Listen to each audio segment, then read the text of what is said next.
राधे राधे दोस्तों, आज की वीडियो में हम चर्चा करेंगे कि संतान का योग एस्ट्रोलॉजी में किस प्रकार से बनता है और कौन-कौन से जो प्लैनेट्स हैं वो इसमें योगदान करते हैं। और उदाहरण के तौर पर देखिए हमने कुंडली बना रखी है, आप स्क्रीन पर देख सकते हैं। और 7 नंबर से ये पत्री शुरू होती है जिसे तुला लगन की पत्री बोलते हैं। और आज हम आपको समझाने का प्रयास करेंगे कि एस्ट्रोलॉजी में जो योग है वो बनता किस प्रकार है और कौन से प्लैनेट इस वाले जो टॉपिक है इसको सपोर्ट करते हैं, यानी कि संतान होने में मदद करते हैं।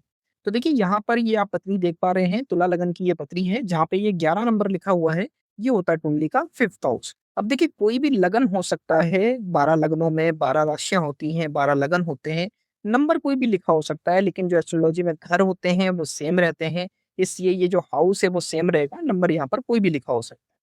अब देखिए जहाँ ये 11 नंबर लिखा है, ये घर तो 5वाँ है, लेकिन यहाँ पर जो राशि है वो 11 नंबर राशि आ रही है, यानी कि शनि देव की ये राशि है। जी, क्योंकि ये कुंभ लगन जो है वो इस राशि से बनता है, कुंभ राशि बनती है और इसका जो मालिक है वो शनि बनता है। तो यहाँ से हमें ये पता लग गया कि तुला लगन के अंदर जो संतान वाला घर का जो लॉर्ड है वो कौन है? शनि ग्रह है। अब आपको शनि ढूँढना है कि वो कहाँ जाके विराजमान हो गया है। और शनि आपको देखिए यहाँ पर दिख रहा होगा, ये जहाँ पे ये 12 नंबर लिखा हुआ है, यहाँ पर शनि आके विराजमान हो गया है। अब देखिए शनि का एक घर आगे आना, क्योंकि देखिए 11 नंबर से जस्ट अगला घर ही है 12 नंबर। 12 नंबर वहाँ लिखा हुआ है, लेकिन वो घर कौन-सा है? छठा गाँव। क्योंकि हमने आपको अभी बताया एस्ट्रोलॉजी में जो घर होते हैं वो सेम रहते हैं, नंबर सिर्फ़ चेंज होते हैं। अब यहाँ पर शनि जो है वो 12 नंबर साइन में आया है, यानी मीन राशि में आ चुका है, लेकिन वो घर छठा है, इसका मतलब ये हो गया कि अब जो है वो शनि छठे घर से संबंधित चीज़ों को हमें दिखाएगा। कब दिखाएगा? संतान होने के समय ये चीज़ें जो हैं वो हमारे सामने आएँगी। तो इस कुंडली में आप देख पा रहे हैं छठा घर हम आपको बता दें किसका होता है, छठा घर जो है हमारा रोग का होता है और ये हमारा रिपुण यानी कर्ज का भी घर माना जाता है, शत्रुओं का घर माना जाता है, डेली रूटीन का घर माना जाता है। और यहाँ पर जब शनि जैसा प्लैनेट आके विराजमान हो जाए, रोग यानी कि जो हेल्थ इश्यूज़ आते हैं, रिपुण यानी कर्ज बढ़ता है और यहाँ पर जो है वो डेली रूटीन भी डिस्टर्ब होता है। तो अब यहाँ पर आप देख पा रहे हैं जो शनि है वो यहाँ पर आके विराजमान हो गया है, इसका मतलब संतान होने के समय में इस व्यक्ति के जीवन में इसको समय लगेगा। और कौन-कौन सी मुश्किलें आएँगी? रोग यानी हेल्थ इश्यूज़ आ सकते हैं, कर्ज बढ़ सकता है और यहाँ पर जो है वो डेली लाइफ़ जो है वो डिस्टर्ब हो सकती है। और शनि का तो काम ही होता है बीमारी देना, तो यहाँ पर बीमारियाँ को भी सामना इस व्यक्ति को करना पड़ सकता है क्योंकि जो शनि है वो छठे में आ गया है।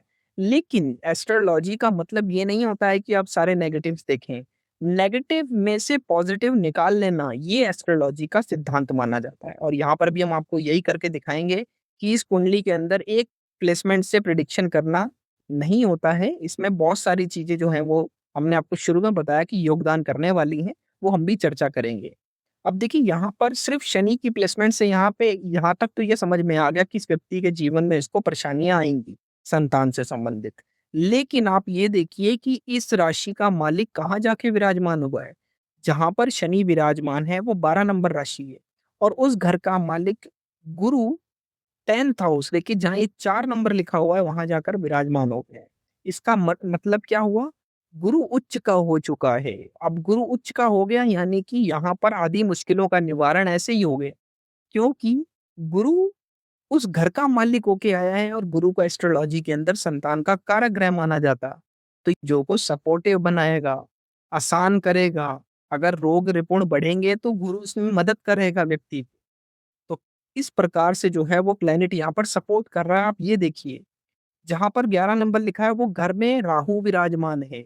राहु जब भी किसी घर को देखता है या वहाँ बैठता है तो उस घर के रिज़ल्ट को मल्टीप्लाई कर देता है, यानी 1 से ज़्यादा कर देता है। तो यहाँ पर इस व्यक्ति के जीवन में संतान सुख तो हमें दिख रहा है, लेकिन इसके साथ-साथ जो परेशानियाँ हमने बताई हैं वो भी आने की संभावनाएँ हैं। लेकिन गुरु क्या कर रहा है? गुरु सपोर्ट कर रहा है। तो इतने नेगेटिव में भी गुरु ने यहाँ पर एक प्लेसमेंट लेके पॉजिटिव कर दिया है।